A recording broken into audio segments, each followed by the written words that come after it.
Avez-vous déjà vu Quoi? un poulet se transformer en chips?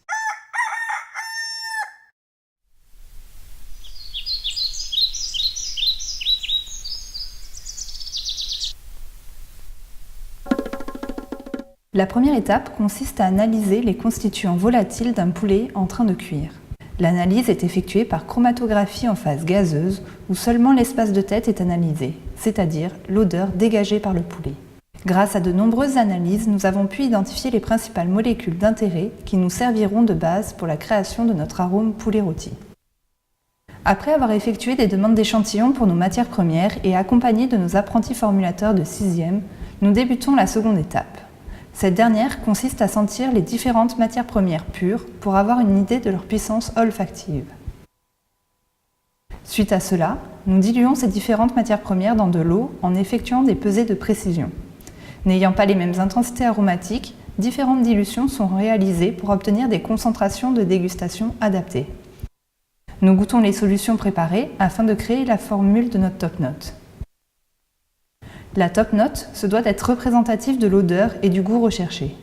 En effet, c'est la première impression ressentie lors de la dégustation. Pour cela, nous jouons avec les nuances de chaque matière première.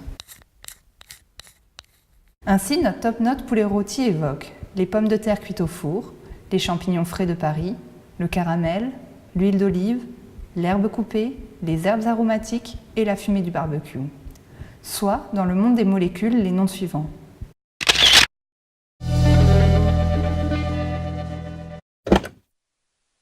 Mais comment aromatiser ces chips? Pour faciliter l'imprégnation de l'arôme sur ces dernières, nous les plaçons au micro-ondes pendant 1 minute 30. L'huile s'exude des chips et permet une meilleure tenue de l'arôme. Pour permettre une imprégnation harmonieuse, l'arôme est saupoudré sur les chips dans un sachet plastique. Afin d'obtenir l'arôme final, nous avons ajouté à notre top note des arômes de process comme des levures, mais également des herbes aromatiques et des oléorésines. Pour valider notre arôme auprès des consommateurs, nous effectuons un panel constitué d'un test triangulaire et d'un test d'échelle. Les retours ont été positifs et notre arôme a été apprécié. Focal, c'est vraiment pas mal. Maintenant, oui.